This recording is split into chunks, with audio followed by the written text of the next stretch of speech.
Hello, magandang araw sa lahat. Nandito pa rin kami sa Arizona.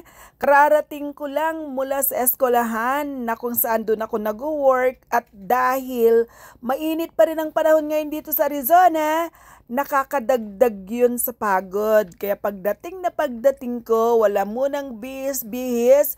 Naghanap na ako ng lulutuin at eto nga, yung para sa akin, mas madaling lutuin. Kasi pinaghalo-halo ko lang, as in nilagay ko na lahat yung mga ingredients niya. Nakikita nyo naman yung isang pirasong kamatis, tapos hinati ko lang yun sa apat, tapos meron akong okra, at syempre yung talbos ng kamote na tanim ko. So yun muna yung mga nilagay ko, kasama na yung sibuyas na yan.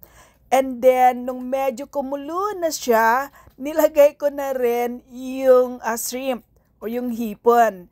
So, yung hipon na yan, bale, pinamili pa namin yan sa Mekong, yung Asian market dito sa Arizona. Pag bumibili kasi ako ng shrimp, hindi lang 1 pound, kundi kasi per pound yung measurement nila.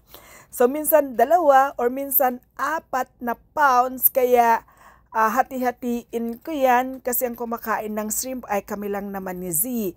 Si F kasi meron siyang allergy sa shrimp. Kaya usually yung 5 o kaya'y kagaya niyan more than 20 na pieces, marami na yan para sa amin ni Z. Minsan nga sabaw lang yung usual na gusto ko kasi sabaw pa lang nasasarapan na ako sa kanya.